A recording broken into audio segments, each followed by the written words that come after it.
मेरे प्यारे विद्यार्थियों, आज हम बहुत महत्वपूर्ण क्लास पर चर्चा करने वाले हैं। जैसा कि आप जानते हैं, यूपी पुलिस का एग्जाम इसी अगस्त माह में 23, 24, 25 और 30 अगस्त को हो रहा है। ये जीएस जीके की एक स्पेशल क्लास चल रही है। जैसा कि मैंने पहले दिन भी कहा था, मैथ, रीजनिंग, हिंदी ये क्वेश्चन बच्चे बना ले जाते हैं, लेकिन जीएस जीके में हमारे विद्यार्थी अक्सर फंस रहे हैं। आपको जानना चाहिए, ये GS GK class UP police के साथ साथ जितने वनडे एग्जाम हैं उन सबके लिए बहुत महत्वपूर्ण और उपयोगी सिद्ध होने जा रही है। आज मैं बात कर रहा हूं आपसे प्रैक्टिस सेट थर्ड पर। मैंने लिखा है आपको 100% फंसेगा, तो आप जान लीजिए 100% फंसेगा। यानी कि ये प्रश्न जो बनाए जाए आपके लिए, ये परिष्कृत हैं, छांटे हुए हैं। ये वे प्रश्न हैं जो एग्जाम में लगातार आए हैं, लगातार आ रहे हैं। ये क्वेश्चन आपके एग्जाम में आ रहे हैं, ये मान लीजिए। इसलिए इन प्रश्नों पर बड़ा बारीकी से ध्यान देंगे। कोई चीज समझ में नहीं आ रही है आपको, तो आप अपने कमेंट द्वारा लिखकर भेज सकते हैं। कहीं आपको कठिनाई हो रही हो तो कमेंट बॉक्स में लिखिए। आप ये मत समझना उन आपके कमेंट को पढ़ा नहीं जा रहा है, आपकी सारी बातों को पढ़ा जा रहा है। इसलिए ये सीरीज लाई गई है। आज इससे पूर्व में मैं 2 प्रैक्टिस सेटों पर चर्चा कर चुका हूं, प्रैक्टिस सेट 1, प्रैक्टिस सेट 2। आज मैं बात कर रहा हूं प्रैक्टिस सेट थर्ड पर। यह लगातार सीरीज हमारी एग्जाम तक जारी रहेगी।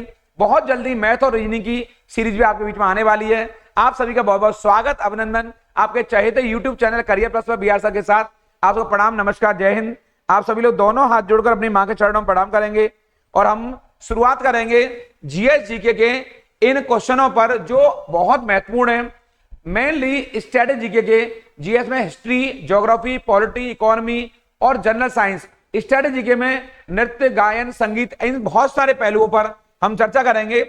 और इस सीरीज का हमारा जो पहला ये प्रश्न है वो आपकी स्क्रीन पर ये रहा। वो प्रश्न है हमारा सातवाहन भारत में, ये रहा, यहां डैश डैश कर दिया है। एक शक्तिशाली राजवंश था, वो आखिर कौन से क्षेत्र में फैला हुआ था? वो पूछा सातवाहन भारत में एक शक्तिशाली राजवंश था, वो कहां पर था? क्या पूर्वी क्षेत्र पर था? क्या वो पश्चिमी क्षेत्र में है? क्या वो उत्तरी क्षेत्र में या दक्षिणी क्षेत्र में? आपको बहुत महत्वपूर्ण बात यहां पे यह है कि सातवाहन कहां के शासक हैं, सातवाहन कौन है, तो आपको जानना चाहिए। ये मौर्योत्तर काल की बात हो रही। पहले मैं इसका उत्तर बताऊंगा, तब इसकी व्याख्या करवाऊंगा आपको। सातवाहन पश्चिम भारत की एक शक्तिशाली एक राजवंश था और आपको ये बहुत महत्वपूर्ण जानकारी मौर्योत्तर काल में, किस काल में? मौर्योत्तर, यानी मौर्यों के पतन के बाद जो सबसे पहले मगध और भारत के अन्य भागों पर शासन करने में सफल रहे, उनमें सबसे पहले शुंग वंश के लोग थे। शुंग वंश के लोग, ये आपके माइंड में आना चाहिए, मैंने पीछे पढ़ा। इसके बाद कर्ण वंश के लोग हैं जो भारत पर शासन करने में उस समय सफल रहे मौर्यों के बाद, यानी आफ्टर मौर्य, मौर्यों के बाद। ये बहुत आपके लिए महत्वपूर्ण है, मौर्यों के बाद। यहां लिख के बता रहा हूं आपको, आफ्टर मौर्य, लेटर मौर्य।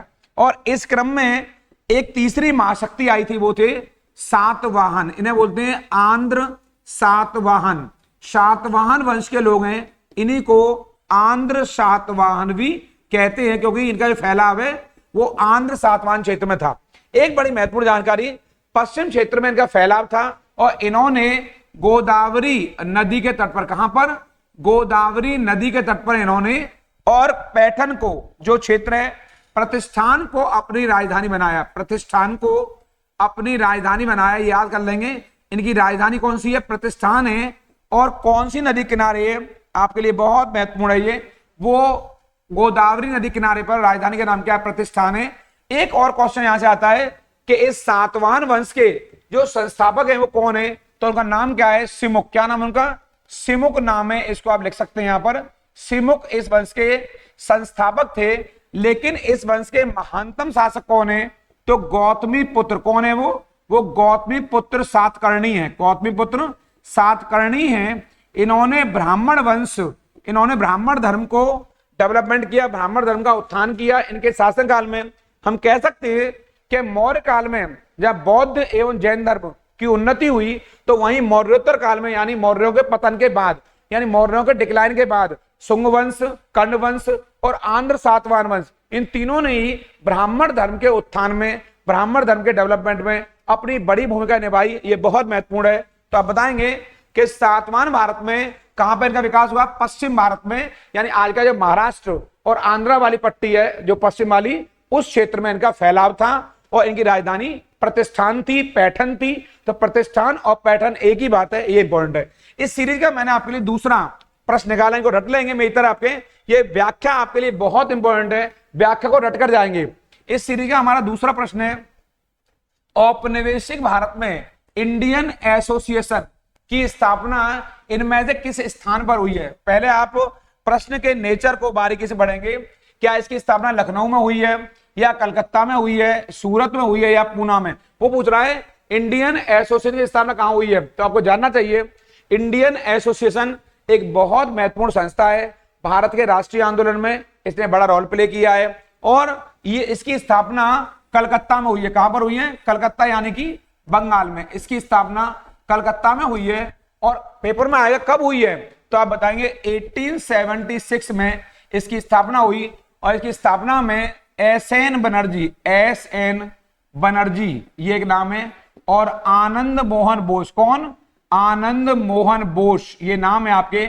इनकी बड़ी भूमिका रही है। आप लोग मेरे कहने से इसको या दोनों को याद कर लेंगे। आप बताएंगे इंडियन एसोसिएशन को इंडियन नेशनल कांग्रेस का पूर्वगामी माना जाता है, आईएनसी का पूर्वगामी राजनैतिक संस्था मानी जाती है। यानी कि कांग्रेस से पहले भारत में व्यापक जो प्रचार प्रसार रहा है राजनीतिक तौर पर, वो इंडियन एसोसिएशन का रहा है। ये एसएन बनर्जी, सुरेंद्र नाथ बनर्जी और आनंद मोहन बोस द्वारा स्थापित की गई संस्था रही, बहुत महत्वपूर्ण है। और इसके बाद कांग्रेस ने जो रोल प्ले किया है, तो हम कह सकते हैं कांग्रेस की पूर्वगामी संस्था कौन सी है? तो आप बताएं इंडियन एसोसिएशन है। कब बन रही है? 1876 में बन रही है। ये हमारे लिए बहुत महत्वपूर्ण है। इस क्रम में हमारा अगला प्रश्न है यहाँ पर, जो इस सीरीज का तीसरा प्रश्न है, इनमें से कौन सा लोक नृत्य रहा मुख्य रूप से छत्तीसगढ़ का है? आप बताएंगे छत्तीसगढ़ का पूछ रहा है, कौन सा लोक नृत्य जो छत्तीसगढ़ का है?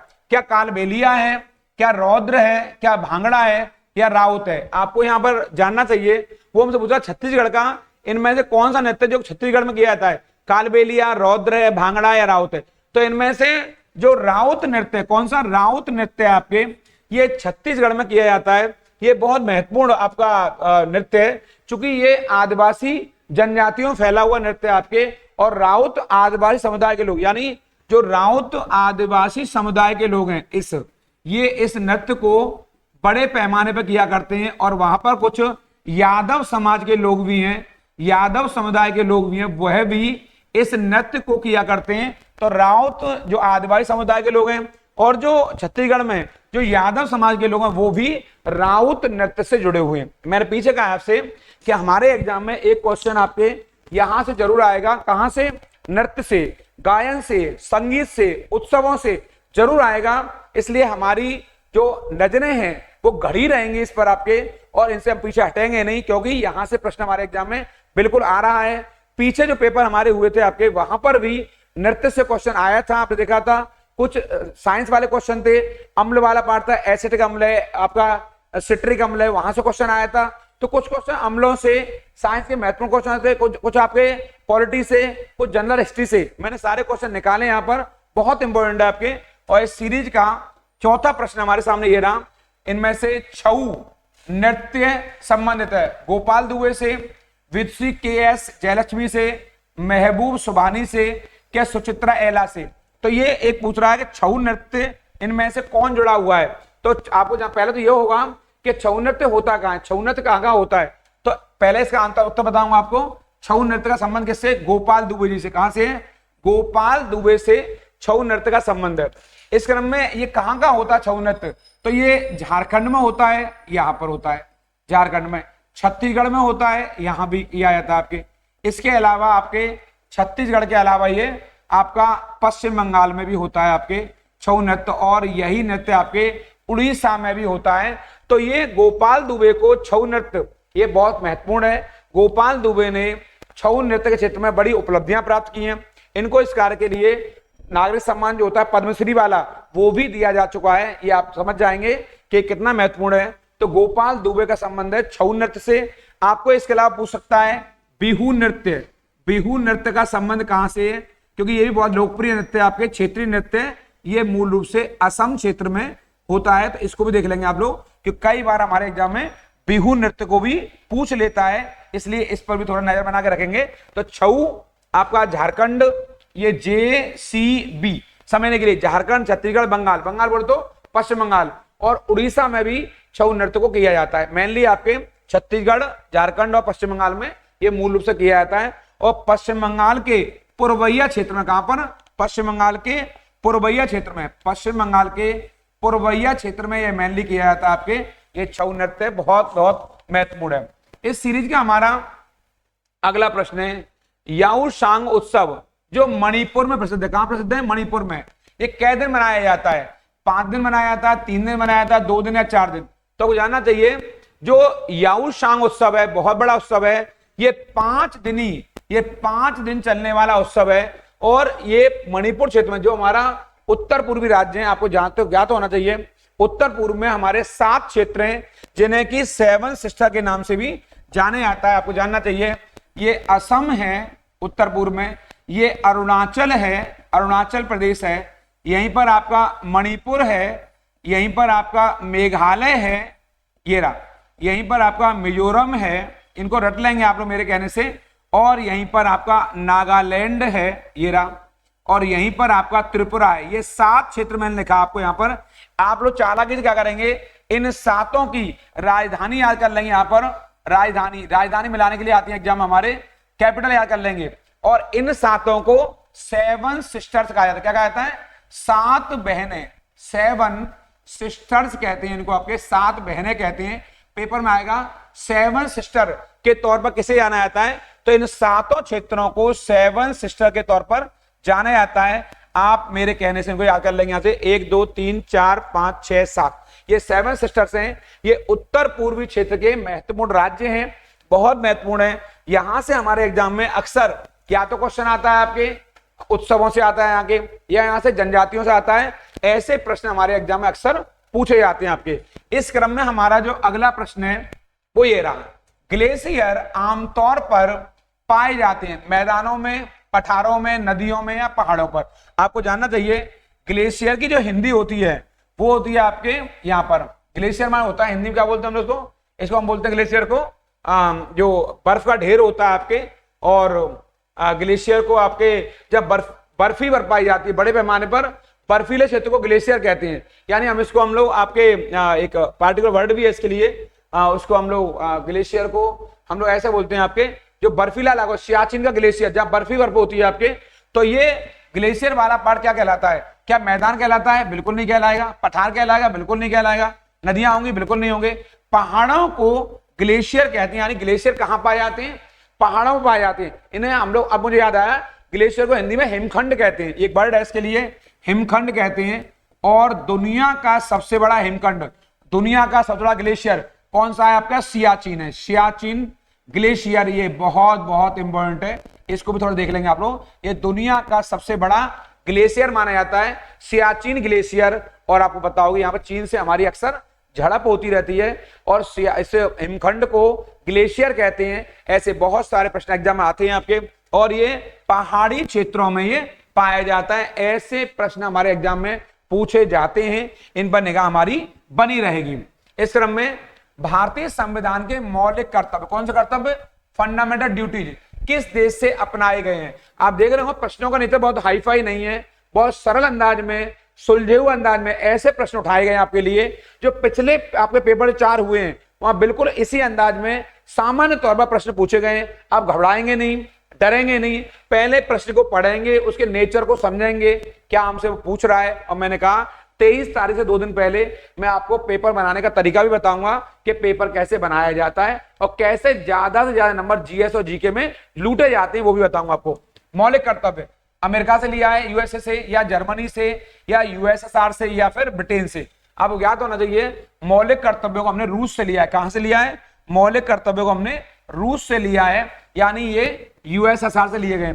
यूएसएसआर का एक नाम है सोवियत संघ, आप जानते होंगे यूएसएसआर को सोवियत संघ कहा जाता है।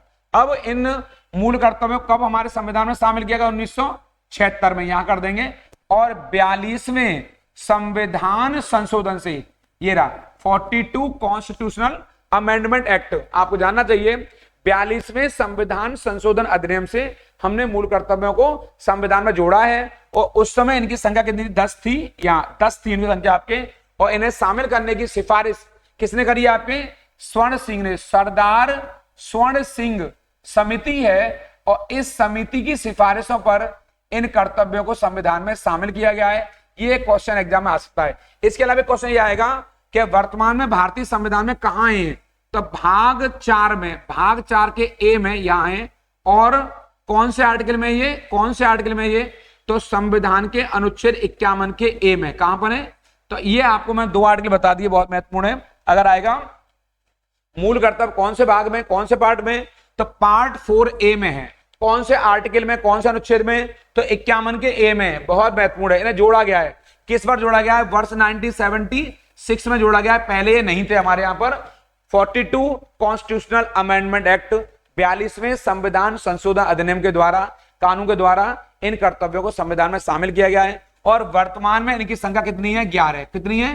11 इनकी संख्या हो गई है, क्योंकि 11वां मूल कर्तव्य हमारे यहां जो हमारे प्रधानमंत्री थे अटल बिहारी वाजपेयी जी, सन 2002 में उनके समय जोड़ा गया है। मैं चर्चा भी इसके बाद आगे करूंगा, इसलिए इस वीडियो पर लगातार बने रहेंगे। मैंने पहले कहा है, अभी तक चैनल को सब्सक्राइब नहीं किया है, बहुत जल्दी सब्सक्राइब करिए और लाइक शेयर कमेंट करना बिल्कुल नहीं भूलेंगे, क्योंकि ये वो क्लास है आपके लिए जहां से आपको सफलता मिल रही है। ये सारे पहलू मैं बहुत सरल अंदाज में विश्लेषित तौर पर आपको बता रहा हूं। आपको ऐसे प्रश्न हमारे एग्जाम में लगातार पूछे गए हैं और ऐसे प्रश्न लगातार एग्जाम में आते रहते हैं। राज्य विधायिका निम्न सदन को क्या कहते हैं? यानी कि जो स्टेट लेजिस्लेटिव है उसके निम्न सदन को, लोअर हाउस को क्या कहते हैं? क्या राज्यसभा कहते हैं? क्या उसको लोकसभा कहते हैं, विधानसभा कहते हैं, या विधान परिषद? राज्य के अंदर जो विधायिका होती है इसे बोलते हैं स्टेट लेजिस्लेटिव बोलते हैं इसको हम लोग। तो इसको बोलते हैं विधानसभा। क्या बोलते हैं? विधानसभा। यानी अगर राज्य में आएगा तो विधानसभा बोलते हैं, और इसको राज्य बोलते हैं उच्च सदन। क्या बोलते हैं? उच्च सदन, यानी कि upper house of state legislative. और सेंट्रल में आएंगे, केंद्र में आएंगे तो इसको बोलते हैं आपके उच्च सदन। सेंट्रल में आएंगे तो आपके इसे सेंट्रल में आएंगे इसको बोलते हैं निम्न सदन। ध्यान देंगे इन बातों पर, आप लोग इन पर ध्यान देंगे बहुत जल्दी से। अगर सेंट्रल में आएगा संसद के उच्च सदन को क्या कहते हैं? तो राज्यसभा कहते हैं। और संसद के निम्न सदन को, लोअर हाउस को क्या कहते हैं? तो लोकसभा। ऐसे राज्य पूछ रहा है, राज्य के लोअर हाउस को, निम्न सदन को क्या कहते हैं? विधानसभा। और आपको जानना चाहिए विधानसभा में सदस्यों की संख्या 500 से ज्यादा नहीं होनी चाहिए। और इस समय देश में सबसे बड़ी विधानसभा सीटों के लिहाज से कहां की है? यूपी की है। कहां की है? यूपी की है, जहां सीटों की संख्या कितनी है? 403। यानी कि यूपी में विधानसभा की सीटों की संख्या कितनी है? 403 है। और सबसे छोटी विधानसभा की तो कहां की है? आपके पौंडचेरी की। कहां की है? आपके पौंडचेरी की है। और वहां सीटों की संख्या कितनी है? आपके 30। यानी कि देश में सबसे बड़ी विधानसभा कहां की? यूपी की। कितनी सीट है? 403 है। और सबसे छोटी विधानसभा कहां की है? पौंडचेरी की, जहां सीटों की संख्या 30 है। लेकिन राज्यों के लिहाज से सबसे छोटी विधानसभा सिक्किम की है, जहां सीटों की संख्या 32 है। फिर बोल रहा हूं, राज्यों के लिहाज से आएगी सबसे छोटी विधानसभा स्टेट लेजिस्लेटिव असेंबली, तो आप बताएंगे सिक्किम, जहां सीटें 32 हैं। लेकिन पूरे भारत में आएगा कि सबसे छोटी विधानसभा कहां की है? तो पौंडचेरी की है, जहां सीटों की संख्या 30 है। और सबसे बड़ी कहां की? यूपी की है, जो आपका प्रदेश है, जो आपका राज्य है, वहां सीटें 403 है। इस क्रम में हम लोग आगे चलेंगे आपके। और अगला प्रश्न हमारा ये रहा, हरित क्रांति खाद्य फसलों की उत्तम वृद्धि की और इस प्रकार की भारतीय अर्थव्यवस्था में योगदान किसमें रहा है? निष्क्रिय योगदान रहा है इनका, प्रतिकूल रहा है, सकारात्मक रहा है, नकारात्मक? ये प्रश्न कह रहा है हरित क्रांति ने खाद्य फसलों की वृद्धि करी है और भारतीय अर्थव्यवस्था क्या इसका फायदा रहा है? तो इसको भारतीय अर्थव्यवस्था से सकारात्मक, यानी कि इसका पॉजिटिव कार्य रहा है, क्योंकि इसके आने से खाद्य फसलों में हमें आत्मनिर्भरता प्राप्त हुई। में खाद्य फसलों में हमें आत्मनिर्भरता प्राप्त हुई। और आप जानते होंगे हरित क्रांति के जो नायक हैं वो कौन है? आपके एमएस स्वामीनाथन। एमएस स्वामीनाथन जी हैं आपके। और इनको वर्ष 2024 में भारत रत्न, वर्ष 2024 में, ये रहा वर्ष 2024 में देश के सर्वोच्च सम्मान कौन सा?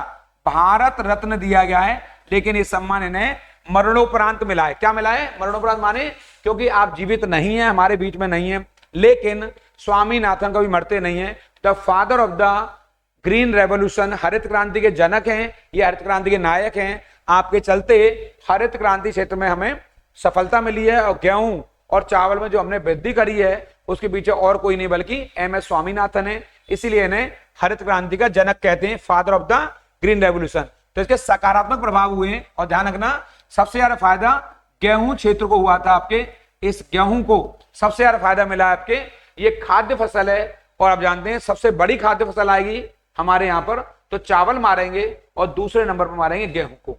इस क्रम में आप आगे देखेंगे आप लोग। इस सीरीज का अगला प्रश्न है हमारा और वो प्रश्न है क्वेश्चन नंबर 10। ये रहा, हरित क्रांति किन फसलों को अधिक लाभ हुआ है। आ गया, पीछे बात कर रहा था अभी यहाँ पे, हरित क्रांति से किन फसलों को लाभ हुआ है। खाद्यान्न फसलों को, दलहन फसलों को, तिलहनों के, वानस्पतिक वेजिटेबल्स को। तो आप बताएंगे इसका सबसे अधिक लाभ हुआ है खाद्यान्न फसलों को। खाद्यान्न माना होता है खाने वाली फसलें, विशेष तौर पर गेहूं है, धान है, इन फसलों को इसका बड़ा लाभ हुआ है। और राज्यों की बात करोगे तो इसका लाभ, मेन जो लाभ मिला है पूरे भारत को नहीं मिला है, पंजाब को मिला है, इसका लाभ हरियाणा को मिला है, ये बहुत समझने वाली बात है। और मूलतः पश्चिमी यूपी को लाभ मिला है, पूरे यूपी को भी नहीं मिला है, पश्चिमी यूपी को लाभ मिला है। ये वो क्षेत्र हैं जो जल की दृष्टि से बहुत अधिक उन्नत हैं, बहुत अधिक समुन्नत हैं, बहुत अधिक प्रोग्रेसिव हैं। यानी इस हरित क्रांति के लिए जल का होना बहुत जरूरी था। आपको जानना चाहिए पूरे भारत को हरित क्रांति का लाभ नहीं मिला। पंजाब, हरियाणा, पश्चिमी यूपी, इन्होंने इस क्रांति का लाभ उठाया। और हरित क्रांति का संबंध गेहूं और धान जैसी फसलों से, मूलतः खाद्य फसलों से रहा। ये बहुत महत्वपूर्ण था, इसको जान लेना आपको। और आप जानते होंगे तिलहन के लिए एक अलग क्रांति हमारे यहाँ लाई गई थी, उसका नाम है आपके पीली क्रांति। कौन सी क्रांति? पीली। ये पीली मान होता है येलो रेवोल्यूशन। आप जानते होंगे जो तिलहन फसलें हैं, यानी कि तिलहन मान होता है जो आपके तेल से जुड़ी हुई हैं, आपके इनके लिए पीली क्रांति लाई गई थी। आपके तिलहन फसलों का संबंध का इसे आपके पीली क्रांति से, और ये बड़े महत्वपूर्ण था हमारे यहाँ। तो आप हरित क्रांति के जनक कौन है? एम.एस. स्वामीनाथन है। इन्हें the father of the green revolution कहते हैं। और इसका उत्तर आपका यहाँ पर आपके।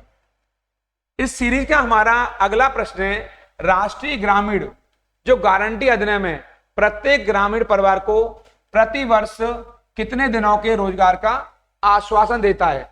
यह बहुत महत्वपूर्ण हमारे यहाँ। तो आप देखेंगे यहाँ पर, क्या 300 दिनों का, क्या 200 दिनों का, क्या 250 दिनों का, या 100 दिनों का। तो आपको जानना चाहिए इसको जो राष्ट्रीय ग्रामीण रोजगार गारंटी, तो एक तो क्वेश्चन यही आ सकता है यहां से कि इसकी फुल फॉर्म क्या होती है? राष्ट्रीय ग्रामीण रोजगार गारंटी अधिनियम। तो ये 100 दिन के रोजगार की गारंटी प्रदान करता है। यहां पर कितने दिन की? आपके 100 दिन के। अब प्रश्न ये है कि यहां नरेगा, ये रहा नरेगा वाला पार्ट है, NREGA national rural employment guarantee act. क्या मतलब है? इसे नरेगा कहते हैं, आप जानते होंगे। और 2005 का एक बड़ा महत्वपूर्ण था एक कानून हमारे यहाँ, national rural employment guarantee act. इसी को हमने बाद में यहां 2 अक्टूबर 2009 को क्या कर दिया? मनरेगा। क्या कर दिया? इसे मनरेगा कर दिया। यानी कि हमने इसमें महात्मा गांधी शब्द को और जोड़ दिया। क्या जोड़ दिया? महात्मा गांधी। यानी चीज वही रही है, इसको ऐसे कह दिया मनरेगा। घबराएंगे नहीं आप लोग, मनरेगा, Mahatma Gandhi national rural employment guarantee act. यानी कि महात्मा गांधी जोड़ दिया, महात्मा गांधी राष्ट्रीय ग्रामीण रोजगार गारंटी अधिनियम। भारत में यह मनरेगा वह योजना है जो लोगों को अकुशल 100 दिन के रोजगार की गारंटी प्रदान करती है। याद करके जाएंगे, रट कर जाएंगे, ये लोगों को 100 दिन के रोजगार की गारंटी प्रदान करती है। इसको आपको रटना है। ऐसे प्रश्न हमारे एग्जाम में अक्सर पूछे जाते हैं। इस क्रम में हमारा अगला प्रश्न है, यहां देखेंगे, भारत के गुजरात में स्थित एक सहकारी बैंक, कौन सा? शेवा। ये नियोजित महिला संघ की शुरुआत हुई है। आपके पूछ रहा है इसकी शुरुआत कब हुई है? 1874 में या 1894 में, और या 1994 में, या आपके 1974 में पूछ रहा है। ये गुजरात में स्थित एक सहकारी बैंक है। आप जानते होंगे हमारे यहाँ कई तरह के बैंक होते हैं। सहकारी बैंक होते हैं हमारे यहाँ पर, वाणिज्यिक बैंक होते हैं हमारे यहाँ, शेड्यूल बैंक होते हैं, ऐसे बहुत सारे बैंक होते हैं। तो पूछ रहा है ये सहकारी बैंक है सेवा, ये स्वनियोजित महिला संघ। सेवा का मतलब होता है सेल्फ, ये आपको दिखाई दे रहा है सेल्फ एम्प्लॉय और वुमन आपका एसोसिएशन, तो ये सेवा शॉर्ट में बोलते हैं और फुल फॉर्म इसकी क्या है, स्व नियोजित महिला संघ। तो किस वर्ष इसकी स्थापना हुई है, तो वर्ष 1974 में इसकी स्थापना हुई है। ऐसे क्वेश्चन हमारे एग्जाम में पूछ लिए जाते हैं, कई बार विद्यार्थी कहते हैं हम मुझसे कई बार कहा है उन्होंने कि इस तरह के क्वेश्चन हमें मिलते नहीं पढ़ने के लिए। आपको जानना चाहिए इस प्रकार के प्रश्न मिलते हैं हमें पढ़ने के लिए, लेकिन जब हम लोग डीप स्टडी करते हैं, हम बारीकी से अध्ययन करते हैं, तो ऐसे प्रश्नों को उत्तर हमें मिल जाते हैं। लेकिन इनके लिए हमें लगातार सतत रूप से बार बार प्रैक्टिस की बहुत जरूरत है। तो ऐसे प्रश्नों को याद करके जाएंगे, क्योंकि ये यूनिक क्वेश्चन है, ऐसे प्रश्न है जो जल्दी से आम किताबों में नहीं मिलते हैं, जनरल किताबों में नहीं मिलते हैं, लेकिन लगातार हम अभ्यास करते हैं तो ऐसे प्रश्न हमें मिल जाया करते हैं। इस सीरीज का हमारा जो 13वां प्रश्न है, यीस्ट और हाइड्रोजन पेरोक्साइड बनाते हैं, क्या ऑक्सीजन मोनोऑक्साइड बनाता है या ऑक्सीजन बनाता है या कार्बन डाइऑक्साइड बनाता है या कार्बन। तो आपको जानना चाहिए यीस्ट और हाइड्रोजन बनाने में जो भूमिका है किसकी है, वो ऑक्सीजन की। किसकी है वो ऑक्सीजन की भूमिका है।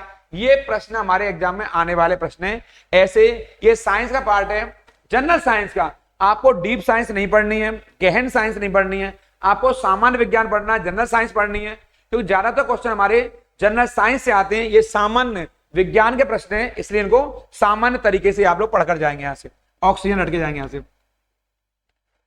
भारत ने पुरुष हॉकी, ये रहा पुरुष हॉकी विश्व कप कितनी बार जीता है, यहां पर कितनी बार आप जान देंगे, 1 बार, 0 बार, 2 बार या 4 बार। अभी चूंकि आप जानते होंगे ओलंपिक खेल चल रहे हैं हमारे यहाँ पर और पेरिस में चल रहे हैं, वो ओलंपिक 2024 चल रहे हैं। इससे पहले 2020 में टोक्यो ओलंपिक हुए थे। हॉकी पूछ रहा है, हॉकी विश्व कप में भारत कहां है, तो हॉकी विश्व कप में भारत ने अब तक केवल 1 बार इस विश्व कप को जीता है। हॉकी वर्ल्ड कप को भारत ने अब तक 1 बार जीता है। और वर्ष 1975 में हॉकी का पहला ये वर्ल्ड कप खेला गया था, पहला वर्ल्ड कप खेला गया था। और ये कहां खेला गया था, आपका मलेशिया में। ये मलेशिया में खेला गया था और मलेशिया की राजधानी थी उस समय कुआलालंपुर में खेला गया था। यहां ये खेल हुए थे आपके। और भारत ने इसी पहले विश्व कप को जीतने में आपके कामयाबी हासिल की। उसके बाद भारत को अभी तक हॉकी का वर्ल्ड कप नहीं मिला है। हमें इंतजार है सबसे ज्यादा बार हॉकी के वर्ल्ड कप को किसने जीता है, तो अगर आए सबसे ज्यादा बार, ये बड़ी थोड़ा सा अच्छा प्रश्न है, सबसे ज्यादा बार हॉकी वर्ल्ड कप को किसने जीता है, तो आप बताएंगे पाकिस्तान ने। किसने जीता है आपके, इसे पाकिस्तान ने जीता है 4 बार। ये बड़ी बात है, 4 बार हॉकी के वर्ल्ड कप को पाकिस्तान जीतने में सफल रही है। ये बहुत इंपॉर्टेंट है। लेकिन भारत को 1 बार हॉकी का वर्ल्ड कप मिला है, वो भी जो पहला वर्ल्ड कप का हॉकी है, यानी कि 1975 में वो वर्ल्ड कप हॉकी का हमने जीता है। यानी कि अब तक हॉकी को हमने 1 बार जीता है। और बड़ी महत्वपूर्ण बात यह है कि ओलंपिक में भारत 8 बार स्वर्ण पदक ले चुका है, गोल्ड मेडल ले चुका। कितनी बार ले चुका है, 8 बार। यानी हॉकी में भारत 8 बार अपना गोल्ड मेडल ले चुका है। एकाधिकार है, सबसे ज्यादा बार हॉकी में यदि किसी ने गोल्ड मेडल जीता है तो भारत है आपके। और ये बड़ी बात है आपके यहाँ पर। और हॉकी हमारा राष्ट्रीय खेल की तरह ही है, हमने राष्ट्रीय खेल की तरह दर्जा दे रखा है हॉकी को आपके।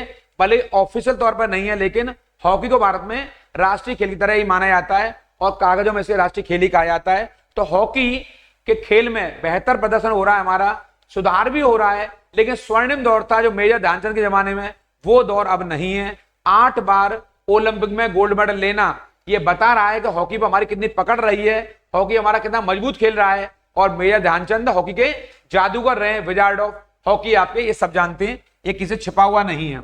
इस क्रम में आप देखेंगे आपके हॉकी मैदान का आयाम कितना होता है। 15वां क्वेश्चन है। 90 मीटर लंबा और 50 मीटर चौड़ा, 96 मीटर लंबा और 55 मीटर चौड़ा, 91.4 मीटर लंबा और 60 मीटर। ये थोड़ा सा गलती से यहां पर ये सही कर लेंगे इसको। ये आपका यही इसका सही उत्तर आपका यही है। 91.4 मीटर लंबा होता है लेंथ में आपके यहां से, और ये 55 मीटर यहां पर चौड़ा होता है। ये आपके यहां पर इसका ये कर लेंगे, थोड़ा सा या मिस प्रिंट हुआ हल्का सा। यानी जो हॉकी का मैदान होता है 91.4 मीटर लंबा होगा और 60 मीटर चौड़ा होगा। इसको आप याद करके जाएंगे। हॉकी में 11 खिलाड़ी, कितने खिलाड़ी, 11 खिलाड़ी भाग लेते हैं। ये आपके क्रिकेट और फुटबॉल की तरह है आपके, जैसे फुटबॉल में और क्रिकेट में 11 खिलाड़ी भाग लेते हैं, ठीक उसी प्रकार से हॉकी में भी 11 खिलाड़ी भाग लेते हैं। इस समय हॉकी के जो कप्तान हैं वो हरमनप्रीत कौर हैं। कौन है वो? हरमनप्रीत कौर हैं। इसको भी याद करके जाएंगे, क्योंकि जब से हरमनप्रीत कौर हॉकी के आपके कप्तान बने हैं, उन्होंने बुलंदियों पर हॉकी टीम को पहुंचाया है। और हॉकी में जो एक हमारा गोलकीपर है, उससे तो कहने ही क्या है, श्रीजेश ने श्री गणेश जी की तरह जैसे जैसे शत्रुओं पर राक्षसों ने विजय प्राप्त करी गणेश जी के नेतृत्व में आपके, और श्रीजेश श्री गणेश जी की तुलना कर रहे हैं लोगों को, कह रहे हैं कि आपके श्रीजेश ने विजय पताका फहराई है। वो ऐसा भारत का गोलकीपर है, उसे इंडिया की वॉल कहा जा रहा है, इंडिया की दीवार कहा जा रहा है, क्योंकि जो अभी हाल में डिफेंडिंग में श्रीजेश ने प्रदर्शन किया है वो काबिल तारीफ है। इस पर चर्चा मैं अपने एक अन्य वीडियो में करूंगा। फिलहाल भारत का गोलकीपर है वो श्रीजेश है, इसको भी आप देख लेंगे। ये भारत की हॉकी टीम का गोलकीपर है, क्योंकि आपको हो सकता है एक क्वेश्चन पूछ ले, क्योंकि इस समय ये भारत की दीवार बना बैठा है और जो कप्तान है वो हरमनप्रीत कौर है। हरमनप्रीत है आपके, ये हॉकी टीम का हमारा कप्तान है जो हॉकी को बुलंदियों पर ले जा रहा है। ये दोनों को रट के जाएंगे, श्रीजेश आएगा तो गोलकीपर है, कप्तान आएंगे तो हरमनप्रीत कौर है आपके। ऐसे खिलाड़ी हमारे लिए, भारत के लिए वो कार्य कर रहे हैं जो हम पहले सोचा करते थे। आज इन खिलाड़ियों के आने से हॉकी टीम बहुत ज्यादा मजबूत हुई है और यहाँ पे अभी ओलंपिक में बड़ी भारी उम्मीदें हैं, देखते हैं शायद गोल्ड मिलने की बड़ी संभावना है हमारी। शादवाद ये राम किस धर्म के दर्शन का मूल आधार है? जैना का, बौद्धा का, शैव धर्म का या भागवत धर्म का? तो शादवाद का संबंध जैन धर्म से। किससे है? जैन धर्म से। इसको आप देख के जाएंगे। शादवाद को ही अनेकांतवाद के नाम से भी जाना जाता है। क्या कहते हैं? अनेकांतवाद भी कहते हैं। इसको अनेकांतवाद भी कहते हैं। और एक बात ध्यान रखेंगे, जैन धर्म में त्रिरत्न का बहुत बड़ा योगदान है। इन्हें हम कहते हैं सम्यक, यहां से कर देंगे सम्यक दर्शन, इसको याद कर लेंगे आप लोग। सम्यक ज्ञान, इसको याद कर लेंगे आप लोग, सम्यक ज्ञान। और सम्यक आचरण, मेरे कहने से ये जितने विद्यार्थी मुझे सुनने या देख रहे हैं इनको आप याद कर लेंगे। सम्यक दर्शन, सम्यक ज्ञान, सम्यक आचरण या चरित्र एक ही बात है आपके, इसको आप रट लेंगे। और जैन धर्म के जो संस्थापक हैं वह आपके ऋषभदेव हैं। कौन है वो ऋषभदेव हैं। ये जैन धर्म के पहले गुरुजी हैं और जैन धर्म के वास्तविक संस्थापक आपके महावीर स्वामी हैं। कौन है? महावीर स्वामी हैं। आपके एग्जाम में कौन से नंबर के हैं? 24वें धर्म गुरु हैं आपके। ये आपके पेपर में पूछ सकता है ये कौन से नंबर के हैं? 24वें। और ये कौन से? पहले नंबर के धर्म गुरु हैं। इन्हें तीर्थंकर कहते हैं। और बड़ी बात यह है, महावीर स्वामी के बचपन का नाम क्या है? वर्धमान है। क्या है? वर्धमान है। ये इनके बचपन का नाम है महावीर स्वामी के। इन्हें आप याद कर लेंगे। जैन धर्म के संस्थापक हैं वो ऋषभदेव हैं, वो पहले गुरु हैं इसके। और जैन धर्म में 24 धर्मगुरु हैं जिन्हें तीर्थंकर भी कहते हैं। तीर्थंकर वो होते हैं जिन्हें कैवल्य प्राप्त होता है, सर्वोच्च ज्ञान प्राप्त होता है, उन्हें कैवल्य भी कहा जाता है। जो अल्टीमेट नॉलेज प्राप्त कर ले तो उन्हें सर्वोच्च ज्ञान कहते हैं आपके। और बौद्ध धर्म में इसी को बोध कहते हैं, जो महात्मा बुद्ध को प्राप्त हुआ है।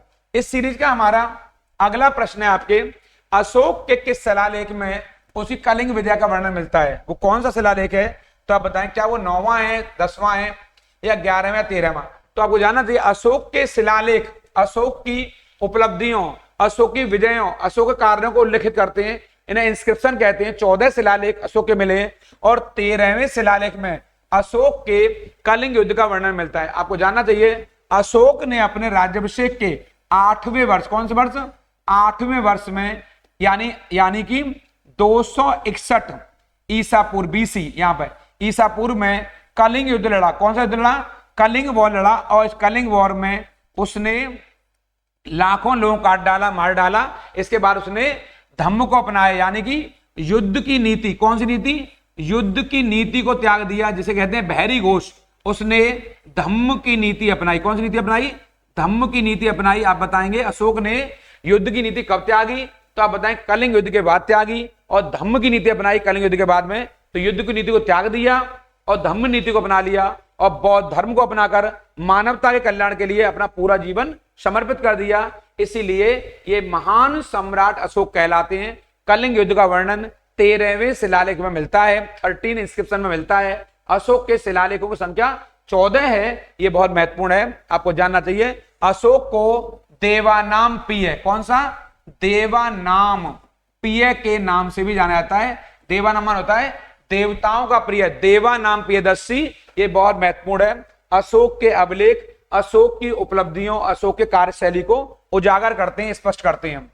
इस सीरीज का अगला प्रश्न है हमारा, सल्तनत कालीन के सुल्तान ने सर्वप्रथम किसानों पर सिंचाई कर और ब्राह्मणों पर जजिया लगा दिया, यानी कौन शासक है? क्या अलाउद्दीन खिलजी है, या मोहम्मद बिन तुगलक है, या फिरोज शाह तुगलक है, या सिकंदर लोदी है? इनमें से वो कौन सा शासक है जिसने सिंचाई कर लगाया, इरिगेशन टैक्स और जजिया लगा दिया? वो फिरोज शाह तुगलक। कौन सा है वो फिरोज शाह तुगलक है। मैं इसको अपनी भाषा में FST कहता हूं आपको। FST माने फिरोज शाह तुगलक। ये अपने चचेरे भाई यानी कि मोहम्मद बिन तुगलक की मृत्यु के बाद दिल्ली सल्तनत का शासक बना, और इसने, आप जानना चाहिए आपको, इसने हक ए सर्ब, कौन सा? हक ए सर्ब नाम का कर लगाया आपके, इसे सुर्स भी कहते हैं। क्या कहते हैं इसको? सुर्स भी कहते हैं। सिंचाई कर को सुर्स भी कहते हैं। और ये कुल उपज का किसानों से 1/10 भाग यानी कि 1/10 लिया जाता था, यानी कि उनकी उपज का 10वां हिस्सा लिया जाता था। और इसकी किताब है, इसकी एक आत्मकथा है, बड़ी पॉपुलर है, वो एग्जाम पूछ सकता है। और नाम है आपके, ये रहा, फुतुहात ए फिरोज शाही। क्या नाम है? फुतुहात ए फिरोज शाही। एक किसी किताब है आपके, ये आपके फिरोज शाह तुगलक की है, इसको आप रट के जाएंगे यहां से। फुतुहात ए फिरोज शाही इसकी ऑटोबायोग्राफी है।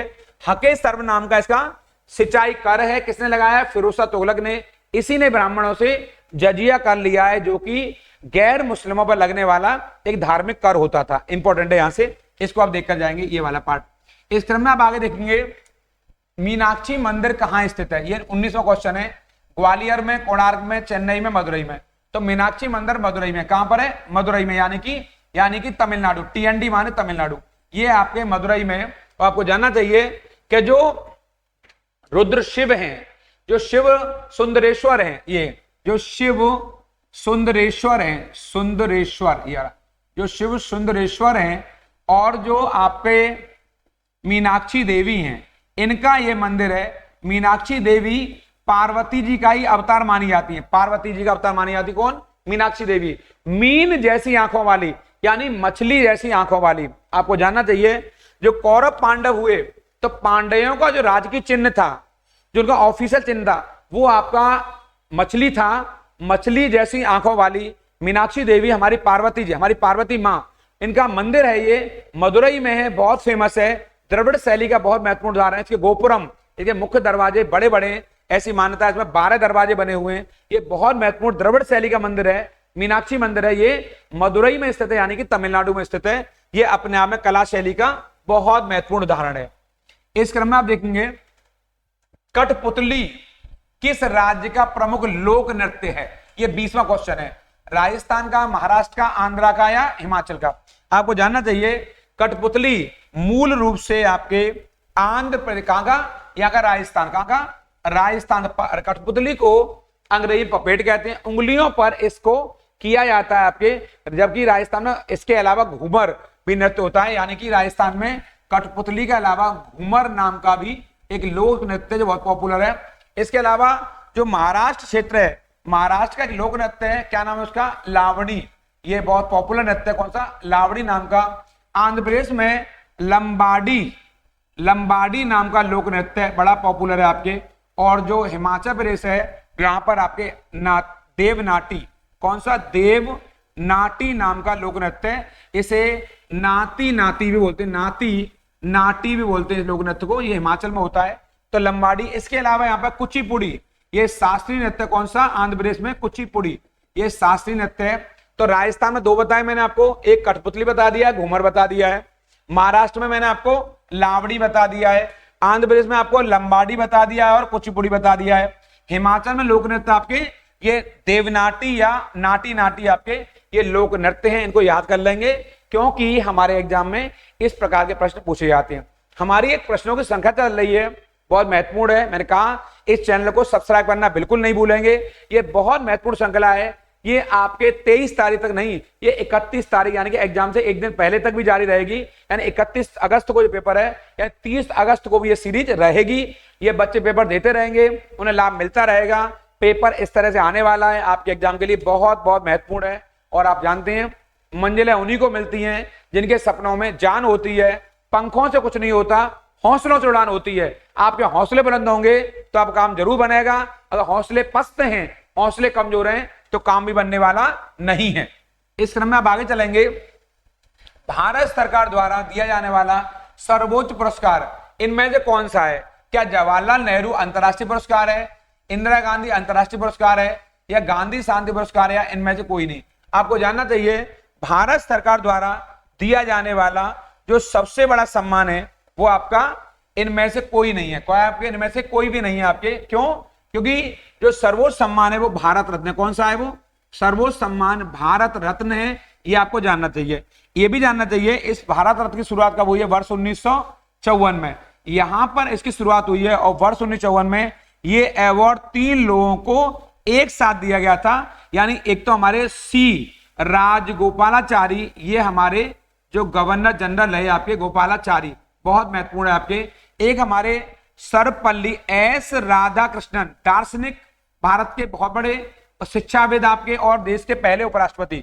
इसके अलावा सीवी रमन, महानतम वैज्ञानिक, चंद्रशेखर वेंकट रमन, महानतम वैज्ञानिक हैं। और आपको जानना चाहिए वर्ष 2024 में 3 लोग, वर्ष 2024 में 5 लोगों को ये अवार्ड दिया गया। आपको जानना चाहिए 5 लोगों को भारत रत्न मिला है।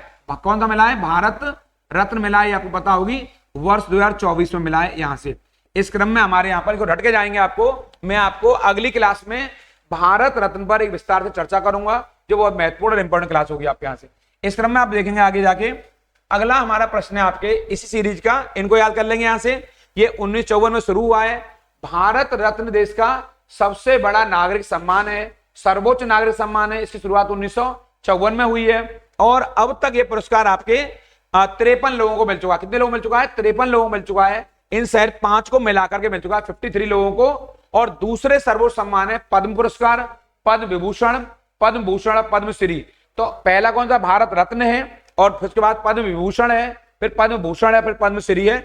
ऐसे पुरस्कार हमारे एग्जाम में रहते हैं। इस सीरीज का 22वां प्रश्न है लेडी विद द लैम्प। कौन सा? ये रहा लेडी विद द लैम्प। कौन सा? ये रहा लेडी विद द लैम्प। किसका उपनाम है? Lady with the lamp. Lady, ये रहा लेडी विद द लैम्प, ये नाम है आपके। किसका उपनाम है आपके?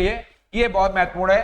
तो ये बहुत फेमस नाम है, चूंकि ये शायद सबकी जुबान पे होगा मेरे हिसाब से। फ्लोरेंस नाइटिंगेल, ये देवी मानी जाती है आपको। फ्लोरेंस नाइटिंगेल को बहुत इंपॉर्टेंट अंतरराष्ट्रीय इनके नाम दिवस मनाए जाते हैं इनके नाम पर। और आधुनिक नर्सिंग की संस्थापक, या लिख लेंगे आप चाहें तो, ये आधुनिक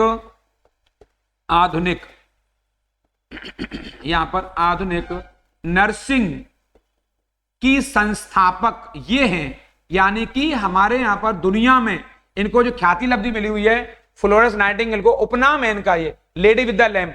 आपने वर्ष यहां पर कर लेंगे थोड़ा सा, आपने वर्ष यहां पर 1853 से और 1856 तक जो क्रीमिया वॉर हुआ, क्रीमिया युद्ध हुआ, इस युद्ध में आपने जो नर्स के तौर पर अपनी सेवाएं दी हैं। कौन से युद्ध में?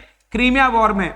आप एक ऐसी नर्स रही फ्लोरेंस नाइटिंगेल, आपने जो क्रीमिया युद्ध के दौरान जो अपनी सेवाएं दी, जो मानवता की सेवा की, आपने मानवता के क्षेत्र में जो अपना योगदान दिया है वो अभूतपूर्व है। इसलिए दुनिया आपको याद करती है। और आपको यहां आपको जानना चाहिए, अधिकांश विद्यार्थियों को पता भी नहीं होगी, 12 मई को अंतरराष्ट्रीय नर्स दिवस जो मनाया जाता है वो इन्हीं का जन्म दिवस है। ये आपके लिए बहुत महत्वपूर्ण है।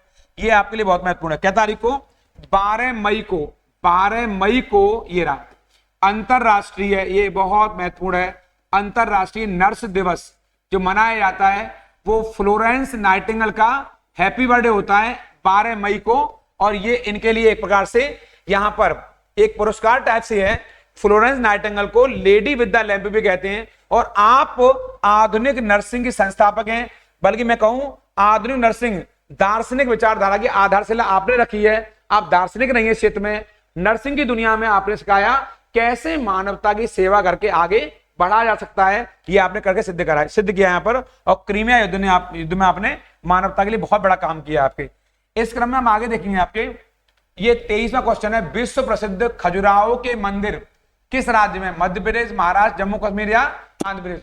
तो खजुराहो के मंदिर कहां पर है? मध्य प्रदेश में। कहां पर है? सही उत्तर आपका ए है, यानी कि खजुराहो के मंदिर आपके मध्य प्रदेश के कहां पर?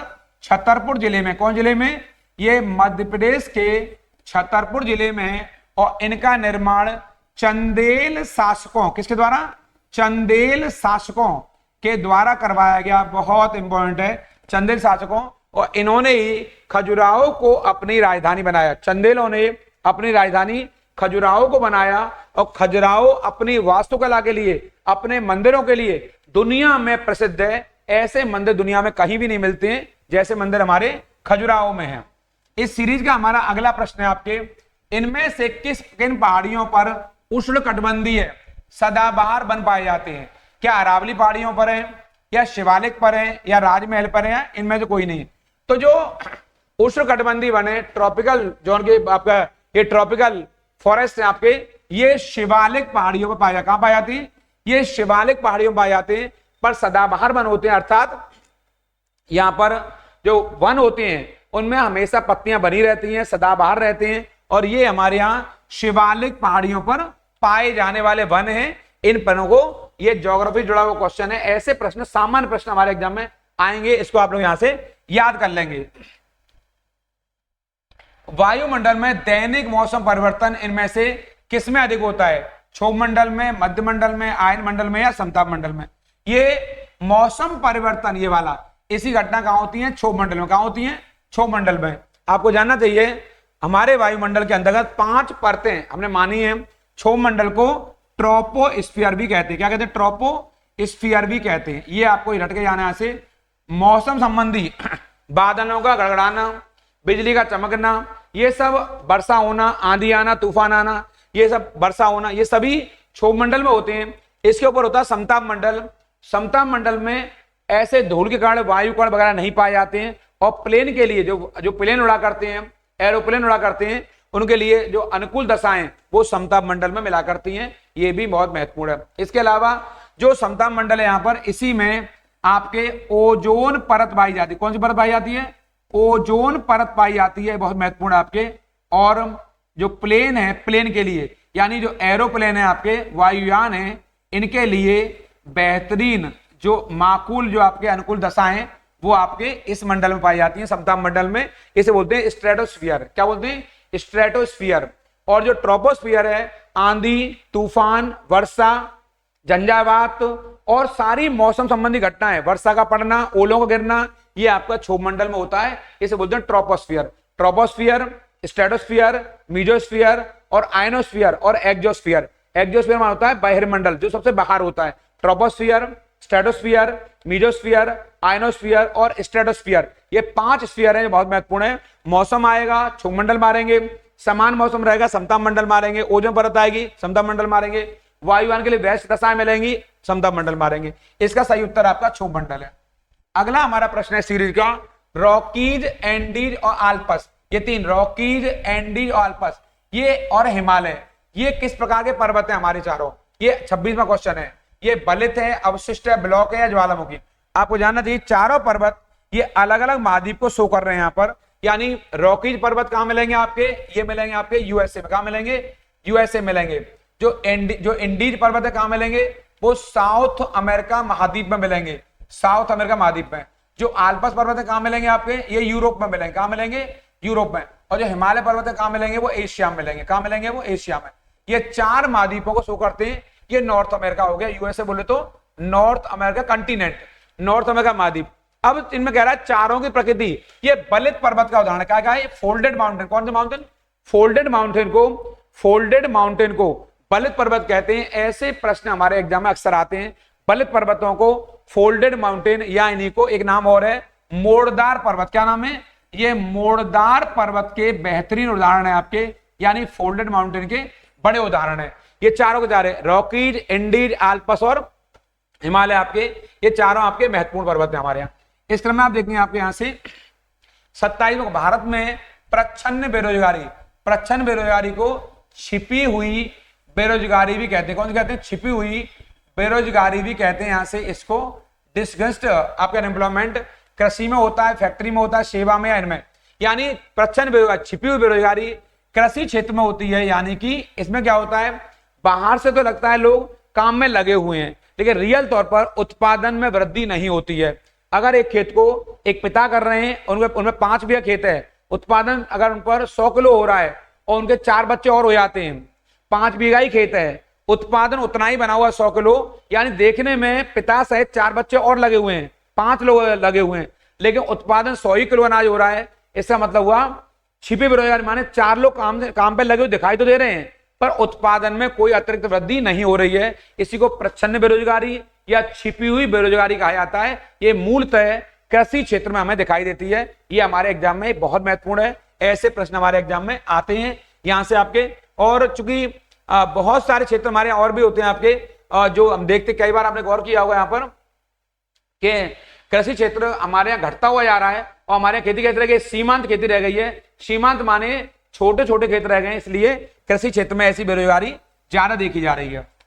ये 28वां क्वेश्चन है आपके, भारतीय अर्थव्यवस्था सबसे अच्छे ढंग से किन शब्दों में व्यक्त की जाती है? पूंजीवादी, समाजवादी, परंपरागत अर्थव्यवस्था या मिश्रित अर्थव्यवस्था? कौन सी? मिश्रित अर्थव्यवस्था। इसको अंग्रेजी में बोलते हैं मिक्स्ड इकोनॉमी। क्या बोलते हैं? मिक्स्ड इकोनॉमी बोलते हैं इसको आपके यहां से, यानी कि इसको बोलते हैं आपके कैपिटलिस्टिक, इसको बोलते हैं सोशलिस्टिक, ट्रेडिशनल, और इसको बोलते हैं मिक्स्ड। एक सही उत्तर है हमारा भारतीय अर्थव्यवस्था मिश्रित अर्थव्यवस्था का बेहतरीन उदाहरण है आपके, क्योंकि हमारे यहाँ सार्वजनिक और निजी, सार्वजनिक क्षेत्र के साथ साथ हमारे यहाँ निजी क्षेत्र को भी, यानी कि हमारे यहाँ PPP model, public private partnership का मॉडल अपनाया गया है। और इस अवधारणा को अर्थशास्त्री कीन्स के द्वारा दिया गया है। कीन्स माने होता है, ये अर्थशास्त्री हैं, इन्होंने कहा सार्वजनिक क्षेत्र के साथ साथ मिश्रित निजी क्षेत्र को भी समान रूप से महत्व दिया जाएगा, उसे बोलेंगे मिश्रित अर्थव्यवस्था। ये हमारी बहुत महत्वपूर्ण है और ये हमारे यहाँ मिश्रित अर्थव्यवस्था भारत इसका सबसे अच्छा उदाहरण है, क्योंकि हमारे यहाँ सरकारी क्षेत्र के साथ साथ निजी क्षेत्रों को भी हमारे यहाँ महत्व दिया जा रहा है। इस सीरीज का 29वां क्वेश्चन है ये वाला, संविधान के किस संशोधन अधिनियम के द्वारा 6 से 14 वर्ष तक के सभी बच्चों के लिए शिक्षा के अधिकार को, कौन से अधिकार को? शिक्षा के अधिकार को मूल अधिकार बनाया गया है? 84 द्वारा, 86 द्वारा, 88 या 91? आपको जाना चाहिए राइट टू एजुकेशन। कौन सा? राइट टू एजुकेशन को 86वें संविधान संशोधन अधिनियम 2002, यहां पर 86 कॉन्स्टिट्यूशनल अमेंडमेंट एक्ट, इसके द्वारा इसको फंडामेंटल राइट बनाया गया है और संविधान के अनुच्छेद 21A में ऐसे जोड़ दिया गया है आपके यहां पर। यानी जो फंडामेंटल राइट्स है हमारा 21A वाला, उसका संबंध है राइट टू एजुकेशन से, शिक्षा के अधिकार से, जहां 6 से 14 वर्ष तक के बच्चों को शिक्षा दी जाएगी। और यह कार्य हमारे अटल बिहारी वाजपेयी जो प्रधानमंत्री थे उनके कार्यकाल में हुआ, उन्हीं की ये देन माना जाता है, जहां शिक्षा के अधिकार को संवैधानिक दर्जा सन 2002 में मिला 86वें संविधान संशोधन अधिनियम के द्वारा। इसको आप रट लेंगे, ये बहुत महत्वपूर्ण है। यहां से इस क्रम में आप देखेंगे नींबू खट्टा किस कारण से होता है? कौन सा नींबू? साइंस का क्वेश्चन है। क्या हाइड्रोक्लोरिक अम्ल है या साइट्रिक अम्ल है या एसिटिक अम्ल है या फिर टार्टरिक अम्ल है? आपको जानना चाहिए नींबू में जो खट्टापन होता है वो साइट्रिक अम्ल, कौन सा? वो साइट्रिक अम्ल की वजह से होता है। नींबू में खट्टापन जो होता है आपके, उसमें साइट्रिक एसिड होता है। लेकिन अगर आ जाएगा सिरका, सिरका में जो खट्टापन होता है किसकी वजह से होता है? वो होता है आपके एसिटिक अम्ल की वजह से। सिरका अगर आएगा तो एसिटिक एसिड मारेंगे और नींबू आएगा तो सिट्रिक एसिड या साइट्रिक एसिड मारेंगे, साइट्रिक अम्ल मारेंगे। ये प्रश्न हमारे एग्जाम पीछे आ चुका है, बिल्कुल डिट्टो। वहां सिरका पूछा था, मैंने आपको नींबू दिया, यहां पर सिरका वाला आ चुका है, नींबू वाला मैंने बताया आपके। ऐसे प्रश्न हमारे एग्जाम में आएंगे, ऐसे बहुत सारे प्रश्नों का जखीरा मैं आपके लिए डेली लेकर आ रहा हूं। डेली इन पर आपकी निगाहें बनी रहेंगी, लेकिन आपका काम है इन प्रश्नों को पढ़ना, देखना, इनका एनालिसिस करना, विश्लेषण करना, सारे प्रश्नों की व्याख्या आपको याद करनी है, रटनी है। ऐसे नए एक अन्य सेट के साथ, प्रैक्टिस 4 के साथ मैं आपको नए वीडियो फिर मिलूंगा आपके। मैं फिर कहूंगा चैनल को सब्सक्राइब नहीं किया है जल्दी सब्सक्राइब करिए। अगर आपको अच्छा लगा हो वीडियो तो लाइक करना बिल्कुल नहीं भूलेंगे और ज्यादा से ज्यादा लोगों को शेयर करिए, ताकि इसका लाभ अन्य विद्यार्थीगण भी उठा सकें। उन लोगों का जरूर ख्याल रखिए जो आपका ख्याल रखते हैं। प्रणाम, नमस्कार।